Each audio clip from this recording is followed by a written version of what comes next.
jërë ngeen jëf mbokk yi ci topp teelu bi la voix des sans voix Walfadjri ñuy jaajëfal baax a baax Ndeye Coumba Diop Kane ci xibaaru marax yooyu lee mbokk yi dal leen ak jàmm ci seen magazine édition du soir nag niñ koy defee ngoon gu jot ñu ànd ci ak Mame Khady Diéry Fall Mame Khady ñoo ngi leen nuyu. maa ngi leen di fay Satine. ana tey la lañ fas yéene waxtaanee ci biir Vue du Net. li ñu fas yéene waxtaanee ni ki tey mooy souche bu bees bu coronavirus bi nga xamante ne bi wax nañ ne fëgg na si suñuy buntu tey jile lañ ko daal di xamle lu nu mel nag Satine jot na jur ay réaction yu bëri ci net bi daañ ci ñëw incha allah. mu di doomu coronavirus boobule kon nga xam ne daanaka indi na coow wi rawatina itam ku ci nekk ak na nga ko gisee ak ginnaaw bu professeur Souleymane Mboup génnee wax ci ne gis nañ ko ci réewum Sénégal tey nag sunu gan di Abdourahmane Maïga nekk koo xam ne ma nga fare ca cellule des cadres bu parti La République des Valeurs bu Thierno Alassane Sall Abdourahmane ginnaaw bu ñu nuyu ñu bàyyi ñu ngi seetaan. maa ngi lay nuyu di leen sant bu baax a baax monsieur Tine ak Mame Khady ci dal bi ngeen ma dalal fii ci seen rajo bi seen télévision bi dëgg yàlla di leen ci sant bon parce que vraiment fu dëgg yàlla c'est un plaisir un honneur pour ñun ñi nga xam ne République des Valeurs bi nga xam ne moom laa fi teewal ci turu Thierno Alassane Sall donc mënuñ leen sant ci invitation bi. ñi di ko jaajëfal yow itam ci wuy si gi ñu wuy si ñu daal di koy door sax ak wàllum jàngoroy Covid 19 boobule nga xam ne daal dinay gën a yokk ci réewum Sénégal rawatina itam liñ ci gis mu di variant wu britannique bi tey ji lañ yëkkati yooyu lay kàddu ci jamono jooju la am na ay mesures yu fi nekk naka nga ko gisee muy yokku mesures yi donte mi ngi fi. waaw merci monsieur Tine ci question bi vraiment wax dëgg yàlla muy question bi nga xam ne jamono bi yëpp depuis bientôt 1 an moom nag la ñuy coow affaire coronavirus bi ak mesures yi nga xam ne moom la gouvernement wu Macky Sall jël pour jéem a xeex mbas bi li ma ci mën a wax en tout cas ci turu parti bi ak ci sama tur mooy mesures yi daanaka ñun wax dëgg yàlla gisuñu effet maanaam njëriñ bi nga xam ne moom la am parce que gis nañ fi ay mesures yu jeex comme mujj bi mooy état d'urgence bi nga xam ne dañ ko transformé en état de catastrophe sanitaire. donc depuis bi ñu ko jëlee ba léegi dañuy gis ne que cas yi dañuy gën di yokk tey jii rek boo xoolee ñu ngi ci 13 décès 304 cas positifs soit 13,4%. wax fa dëgg yàlla fu mu nekk nii moom ñun mënul wax ni que daal mesures yi gisuñu en tout cas njëriñ bi fu mu nekk nii. da nga jàpp ne mesures yi amuñu njëriñ. mais mesures yi bu fekkoonte ne ñun xam nga njëkkee teg gis nañu li mu juraloon réewum Sénégal jamono joo jëlee ci la feebar bi wàññeekoon bu baax a baax couvre-feu beeg ñoom seen jamono ji xëy na peut-être dañoo nekkagul ci période buñ ko war a mën a sentir. waaw xam nga jamono boobu bi ñu koy jël ba léegi bon mooy couvre-feu bi njëkk bi ngay wax n'est-ce pas. mooy bi ñu njëkkee jël boobu xam nga jamono boobu dafa coïncider ak jamonoy koor donc ñun aujourd'hui mënuñu évaluer pour wax ne que en tout cas bés bi maanaam effet yi nga xam ne moom la mesures yooyu jëloon mënuñu wax ne que mënuñu ko teg ci couvre-feu bi parce que ñëpp xam nañ ne que jamonoy koor activité bi dafay ralentir dafay wàññeeku bu baax donc aujourd'hui tey ñun en tout cas si lu ñu concerné ñu mënuñu jàpp ne que mesures yi vraiment ci jamono boobu couvre-feu bi ñu jëloon moo tax ba mbas bi wàññeeku. donc lan nga gis ne moom lañ war a teg ba ngir mbas bi wàññeeku votre avis là-dessus. bon man sama xalaat bu gàtt xam nga man du ma médecin du ma docteur voilà donc man jàpp naa ne am na ñoo xam ne ils sont beaucoup plus ñoo ma gën a xarañ ci loolu mooy suñu professeur yi ñoom Seydi ñoom ils sont bien placés pour pouvoir. mais man sama xalaat bu gàtt maanaam li ma mën a wax mooy d'abord nañu respecter mesures barrières yi. loolu moom mooy li nga xam ne mooy li njëkk li nga xam ne mesure barrière mooy gel yi gis naa ne fii gel yi bi may ñëw jox nañ ma gel di sol ay masque yaa ngi dégg donc di moytu dajaloo bi ak yu mel noonu yooyu vraiment c'est des mesures impératives parce que li ñu seetlu en tout cas man ci sama xam-xam bu gàtt mooy virus bi dafay wàllaate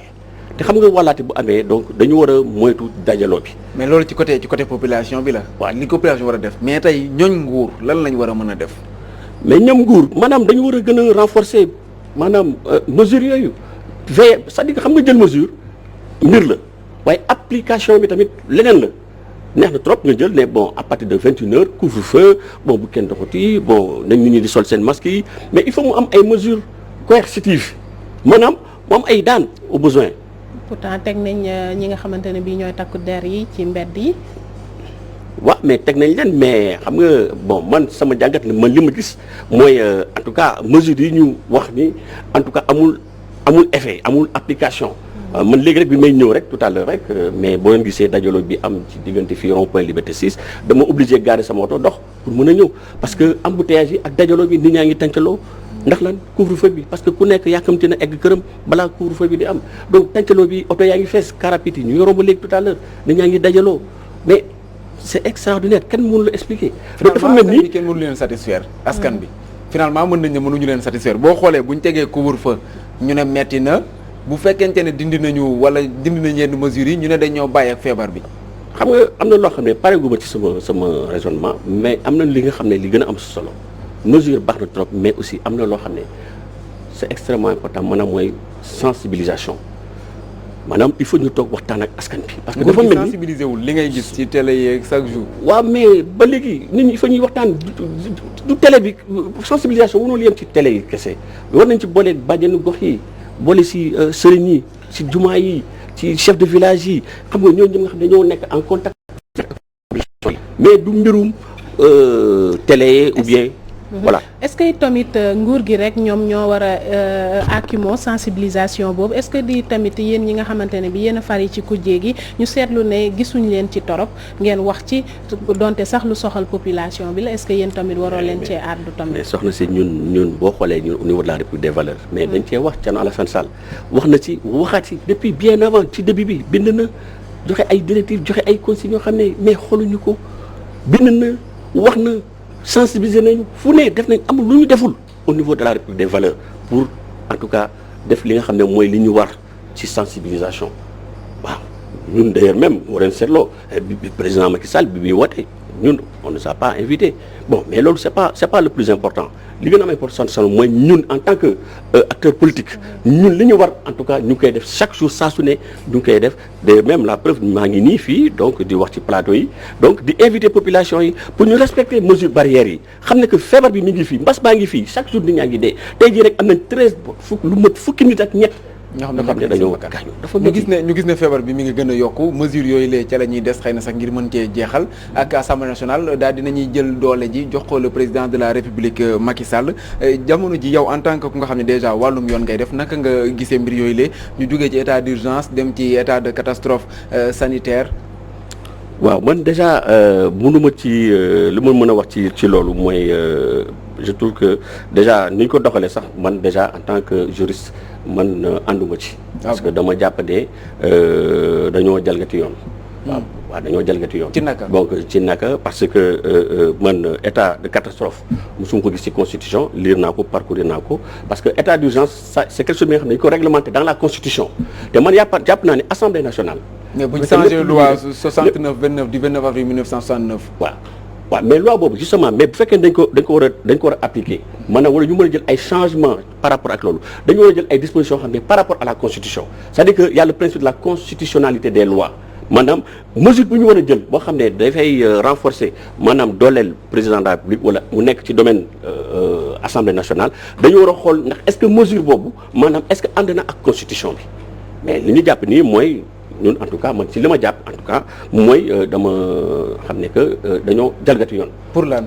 ñu jalgati yoon. di fàttali ne juriste la. oui waaw mais xam nga juriste aussi donc c'est un domaine très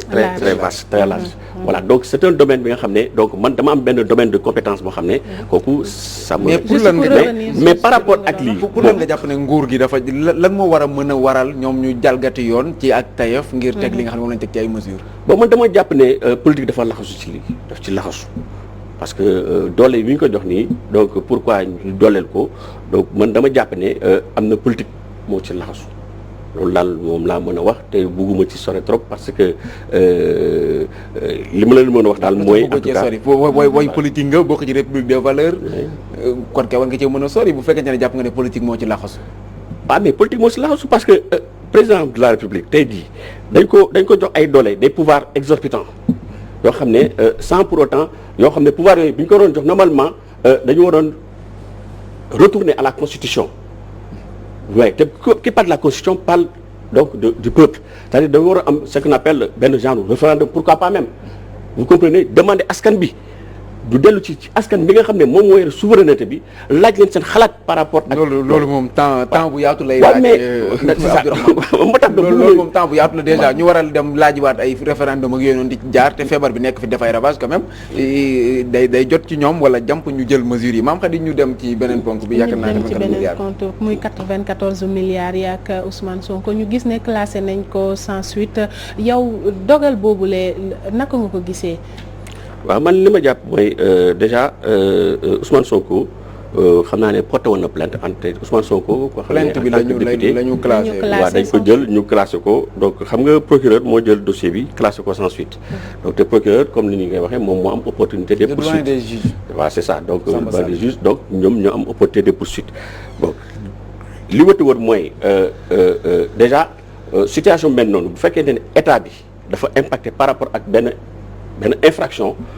je pense que y a ce qu'on appelle le représentant le procureur moo war a autosaisir par rapport ak situation bu mel noonu donc procureur war na autosaisir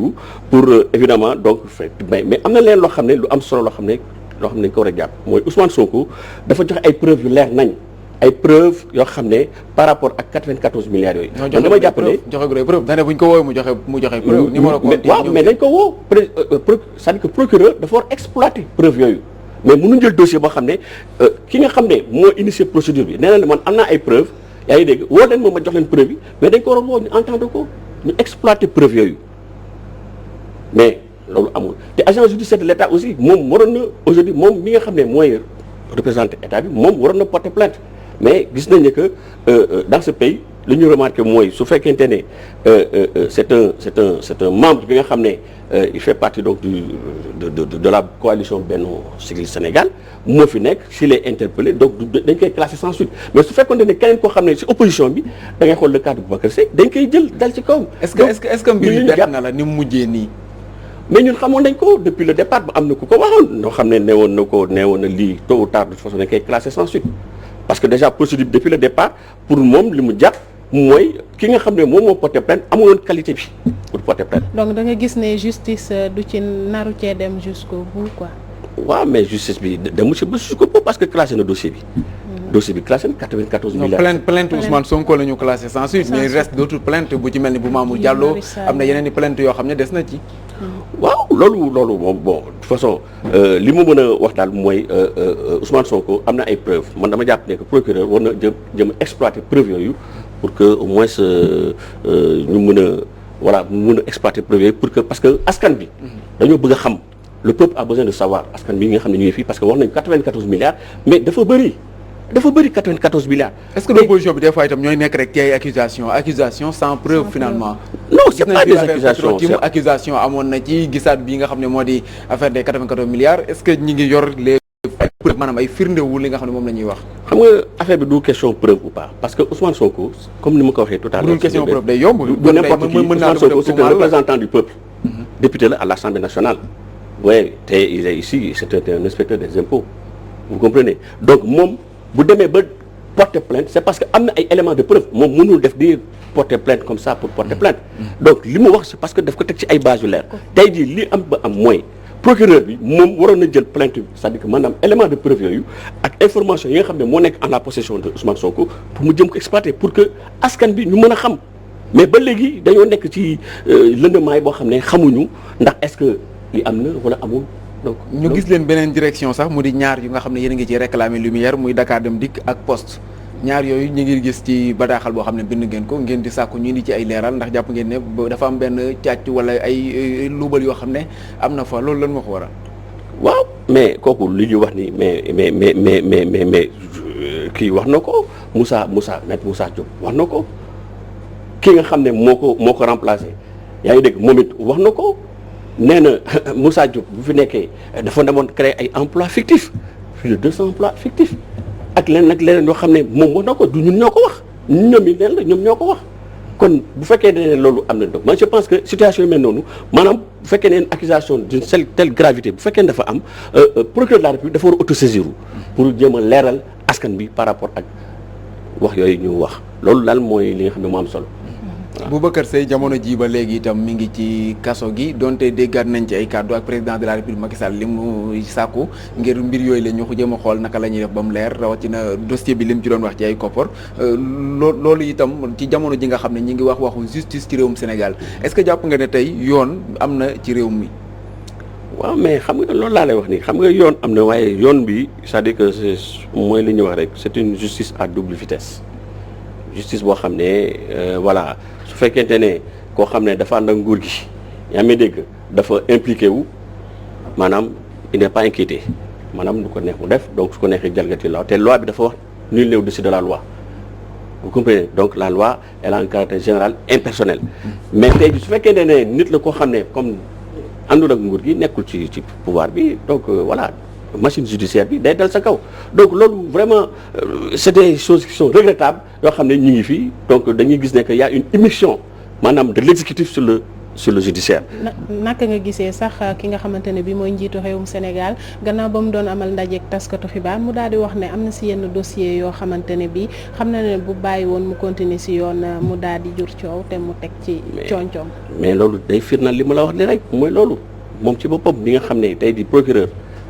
ko xool xam ne que moom mooy maître des poursuites te procureur moom mi ngi dépendre ci ministre de la justice ci kan la c'est le président de la République c'est l'exécutif moom mooy maanaam moom la yoon may sañ-sañ mu topp wala mu classé. kon mbiru système la du mbiru nit. mu système bi la système bi moo demee noonu te am na leneen loo xam ne dañ koy décrier maanaam te loolu pour que indépendance justice mën a moom boppam il faut que ñu régler problème boobu une bonne fois pour toutes. même dernièrement am na ay journalistes yoo xam ne posé wu nañ ko ci discours à la nation bi président de la République doon def maanaam pour que président de la République bi nga xam ne mooy président au conseil de la magistrature mu génn ci loxoom parce que tant que président de la République mi ngi nekk di présider au conseil de la magistrature bi nga xam ne foofu la ñuy carrière u magistrat yi foofu la ñu koy tracé c'est-à-dire maanaam seen lépp li nga xam ne seen ndàmpaay la seen avancement seen mutation lépp foofu la ñu koy décider président de la République mi nga xam ne mooy président de l'exécutif yaa ngi dégg chef de l'exécutif mu nekk président bi donc loolu dañuy gis carrément nekk dafa am ce qu'on appelle un empiètement de l'exécutif sur le judiciaire bi ñu ko ko laajee ne ko ndax mu génn ci système bi c'est-à-dire que présidence au conseil de la magistrature dafa ne man fii laa ko fekk parce que dañu bëggoon ay réformes par rapport ak justice bi nee na fii laa ko fekk donc mënu ma ci mais pourquoi donc loolu mënu ko dindi te pourtant am na ay réformes yoo xam ne def nañ ko ci ay domaines ay yeneen domaines yoo xam ne mi ngi noonu mais bu fekkente ne ay réformes yoo xam ne dafa concerner li nga xam ne ay prérogatives am la mais loolu da ciy teg tànkam. ñu wax ci wàllum politique ndax gis nañ ne jamono ji itam ku jëg politique yi maam xarit mi ngi la koy wax sàng sax daanaka seen ay génn ak yooyu noonu jamono ji xaw na wàññeeku bu baax a baax ci jamono jooju la ñu gis société civile bi fu ci mel ni ñoo lànk ak jafe-jafe yi nga xam ne ñu ngi ko ciy gis ñenn ñoo xam ne en tout cas bàyyi nañu fa loolu est-ce que du wane tey ne bàyyi nañu doole ji ak président de la République Macky Sall ñi nga xam ne itam ñoo war na taxaw ngir mën koy contrer ñu taxaw banque seeni loxo. waaw xam nga da ngeen di jàpp que dañoo nekk ci période bu mbas Covid bi donc te am na ay mesures yoo nga xam ne moom la gouvernement di jël te ñun en tout cas en tant que citoyen dañu war a appliquer maanaam mesures yooyu. suñu parti au niveau de la République des valeurs politique saa bu ñu xëyee ñuy def li ñu mën a wax. gis nañ ci biir Covid bi am na ñoo xam ne ci lañ dugg ci biir nguur gi ñi ngi dëgëralaat seen taxawaay en tout cas. waaw loolu am na mais man li mu mën a wax mooy ñun au niveau de la République des valeurs ñun en tout cas ñu ngi def suñu travail de sensibilisation ñu ngi def ay problèmes de massification. yaa ngi dégg ñu ngi waxtaan ak suñuy militants ñu ngi def ay activités bien vrai dañ ko ralentir parce que Covid moo tax tey aujourd'hui dañu interdit ay rassemblements donc ñun on peut pas aussi di jalgati yoon donc moo tax rassemblement yooyu mais ça ne veut pas dire que dañoo toog croiser les bras ñu ngi def li ñu war a def donc bon duñ ci boole coow mais li ñu war def du koy def. ñi ngi doon dégg ay coalition ci biir ku jéeg politique gi waa jot na ñi ngi taxawoon fële di woote Ousmane Sonko mi ngi doon woote maître Abdoulaye Wade jamono ji daanaka mbir yooyu dafa mel ni xëy na dafa doxee tabbi gi. waaw coalition bi moom xam nga ak démocratie ñoo ànd bon ñuy def ay système c'est des jeux d'alliance yaa ngi xam ne donc mi ngi noonu donc am na ñoo xam ne effectivement dugg nañu am na ñoo xam ne génn nañu yaa ngi dégg donc démocratie moo demee noonu. voilà donc mënuñu xaar ëllëg République des valeurs daal di rejoindre Macky Sall parce que gis nañ fi aussi tamit ki nga xamante ne bii mooy Idrissa Seck léegi mel ni mu roog soo ak Macky Sall yéen est-ce que mënuñu xaar ëllëg tamit ngeen delluwaat. xam nga loolu pour ñun ñaan dañuy delluwaat ci Macky Sall man dama yaakaar ne loolu vraiment waxu daanu saret la daal. maanaam loolu waaw loolu gis nañ fi ñu ko waaw ñun duñu ñu fi wax lu nekk te taxul ñu c'est-à-dire que xam nga ñun suñu parti ban ñu ne c'est la république des valeurs. xam nga bu ñu waxee valeur mooy réewum ngor. est-ce que valeurs yooyu ay valeurs yoo xam ne moom la ñuy incarner. valeurs yooyu tey ay waxeet yooyu ñun bokkul ci suñu discours. est-ce que réerul ci way politique gu Sénégal yi. waaw mais xam nga ñun politique Sénégal ñu xam ne parce que ce qu'il faut comprendre mooy am na ñoo xam ne dañu fi nekkal seen bopp nekk lu ñu fi askan bi. am na ñoo xam ne dañuy créer ay partis pour des privilèges pour jéem a xool ñuy duggee dañuy jéem a coaliser pour jéem a nekk lu ñu fi askan bi ñun nekkuñu ci dynamique boobu ñun depuis des valeurs askan bi moo ñu tax a jóg ñun bu ñuy jóg yaa ngi dégg dañuy xeexal askan bi yaa ngi dégg donc li ñuy woote dafa di loo xam ne dafa di dëggu dafa nekk loo xam ne dafa dëggu si ñun te Thierno Alassane Sall ku ko xam ne que du dafa gëm li muy def. lan mooy problème bi kon lan mooy problème bi ba mënul nekk au devant parce que boo gisee ba mu duggee ci politique bi yàgg na am na ñoo xam ne xëy na peut-être moo leen ci jiitu woon te boo xoolee ñoo ko gën a fës trop lan moo ko waral. ndax parti bi amul nit loolu sa gis-gis la amul nit ñoo xam ne ràññee nañ leen ci làmb politique gi. wala kenn moo nekk devant. non loolu xam nga loolu ku nekk ak sa gis-gis loolu yow yaa gis loolu mais ñun Thierno Alassane Sall tey boo demoon barki demoo Ndiaye rek maa ngi woon comment ça s'appelle dans une zone mooy comment ça s'appelle Tanor dëkku Tanor bi. Ndiédiène mais foofu mais tout le monde le connaît may toog di wax ci waxu Thierno Alassane Sall Ndiédiène des fois damay def ay tournées au niveau du département de Mbour mais Thierno Alassane Sall foo taxaw nit ñi xam nañ ko. xam nga Sénégalais tey si waxuñu ko mais parti bi dooley parti bi la ñuy wax maanaam dëgëraay bu nga xam ne tey dina ko mën a am ba li ngeen di wax ndaxte yéen yaa ngi ne yéen a ngi ci wàllum politique bi boobu ba léegi di def ay tournée ak yeneen dëgëraay bi dañ koy soxla ci ay élection locale waaw mais justement xam nga peut-être ça fait élection mais fu nekk ni pour ñu mën a natt suñu bopp mais il faut moom ay élection tey jii élection locale yi ñun boobu ba léegi ñu ngi toog di xaar ñun pare nañ depuis longtemps pare nañ pour élection nee na opposition ñoom ñoo pareegul. waaw xam nga loolu ay waxu koo xam ne day jëm a li ñuy wax en droit day jëm a def di dilatoire dañuy bëgg a teg responsabilité bi waaye moom xam ne au lendemain des élections présidentielles yaa may dégg donc xamoon na calendrier électoral bi donc ay waxu dialogue national ak yëpp ay waxu je sais pas fichier national loolu yëpp c'est une manière de faire du dilatoire mooy lii day firnaal rek li nga xam ne moom la El Hadj Diouf waxoon ne woon fii ba 2024 Macky Sall moo ko wax fii ba 2024 moom bëggul dégg ñu wax ko élection donc mbir bi ni muy doxalee nii ñun ça fait que en tout cas confirmer li nga xam ne moom la El Hadj Diouf waxoon naan élection du am fii ba 2024 mais loolu mënul nekk. da nga jàpp ne nguur gi pareegul kon pour dem élection. mais parewuñu bu ñu pare woon tey jii kon élection yi war nañ dañoo géew baa ngi nii. ku jéggi ñëw sax ko auditu fichier bi bu ñuy audité fichier électoral kay yaakaar naa xanaa dina xaw a yéex tuuti. bon loolu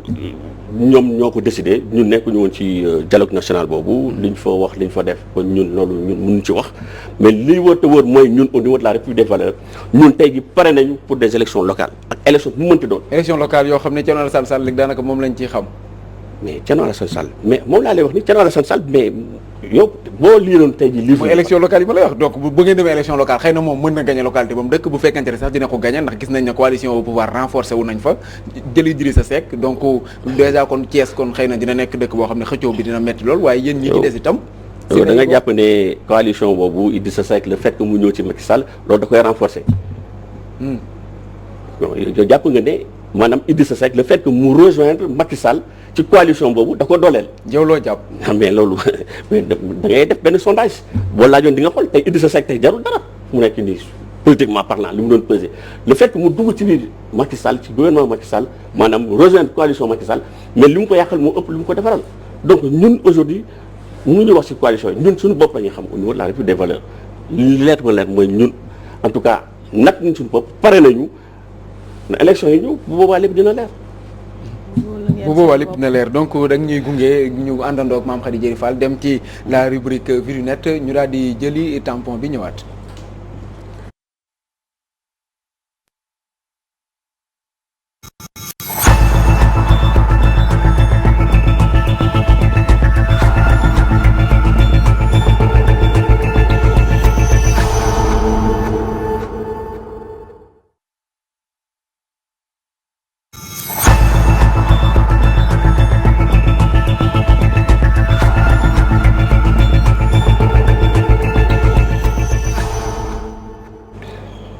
la rubrique Vue-Net waxtu wi jot na ñu daal di ci ñëw Mame Khady Diéry Fall jamono ji ñu ngi war a wax ci jëmale ko ci wàllum variant britannique bi nga xam ne gis nañ ko ci réewum Sénégal muy tiitaange bu metti rawatina ci internet bi. muy tiitaange bu metti saatin mooy ni ma leen ko junjee woon ci ndorteelu émission bi muy lu ñu xamle ni ki tey ne li nga xamante ne bi mooy variant britannique bi daal dina fëgg suñuy buntu dugg si na Sénégal ñu daal di ko xamle ni ki tey li leen nag jot na jur ay réaction ci internet bi ñu ñëw liiral leen commentaire yi ñu ñëw ci commentaire bu njëkk bi Kile Jaxal la tudd moom mu ne c'est normal lu ni mel manees na koo xaar gannaaw ba ñuy nemmeekoo li nga xamante ne bi mooy avion yi jógee ci Grande-Bretagne yi nga xamante ne bi ñooy def ay ravitaillement tey jógee tamit ca Malawi dañuy faral di def escale file ci Dakar di fi def 3 ba 4 fois par semaine donc mënoon nañoo xaar moom tur bi en tout cas ñaaw na trop jaxal Sénégal moom façon tur bu nekk dañ koy gis fii nii mooy loolu mooy suñu kii quoi mooy suñu image gestion Covid la tudd moom mu ne nañu tëj frontières yi nañu tëj écoles yi ak université yi te it nañu tee suñuy doom ci suñuy kër kile moom bi lay conseil moom la joxe muy keneen yi moom dane moom nangu na d'accord na ak le président Macky Sall moom ngir mu daal di tey tamit gis na ne def na tout ba nga xamante ne bi jéem na en tout cas lu mën ngir feebar bi daal di sori suñu ay frontières nee na nag li des mooy sénégalais yi ñoom ñu daal di koy def seen mbiri bopp xeex ak virus bi kii tamit kenn ne la tudd moom dane ñi nga xamante ne bi ñooy nguuru Sénégal ñoom dañoo dalaloon suñu xel daal di ne maîtriser nañ li nga xamante ne bi mooy cas importé yi tey tamit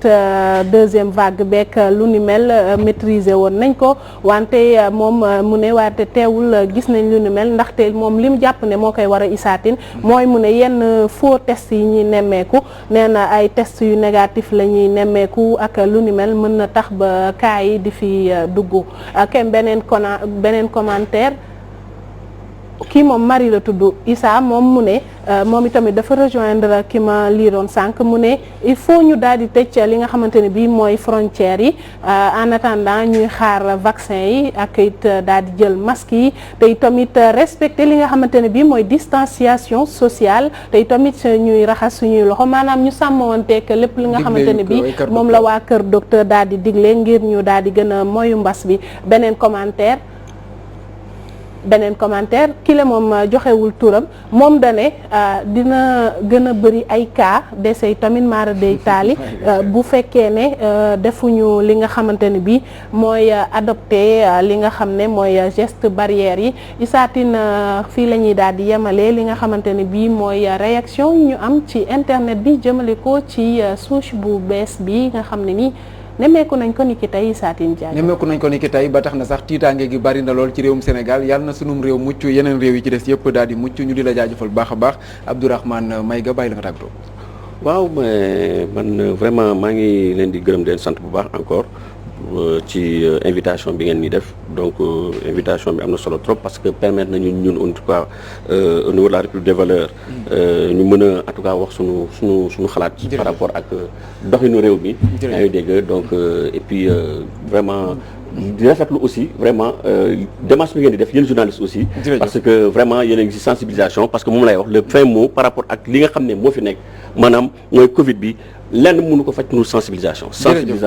ñu di ko jaajëfal bu baax a baax Abdourahmane Maïga nekk membre de la cellule des cadres bu République des valeurs bu Thierno Alassane Sall di jaajëfal bu baax a baax Mame Khady Diéry Fall mi ñu àndaloon ci la rubrique Vue-Net cant ngërëm ñeel na Serigne Saliou Bey Amdi Sidi Bey Mbaalo Ndaw ak ñi nga xam ne ñoo ci jàpp ñëpp Moustapha Diop ci wàllum coordination bi ak Assane Gueye jërë ngeen jëf ñu randu daal di dem ci benn studio bu fekk fa Khady Sylla mu ñëw ak yéen ci le journal de 20h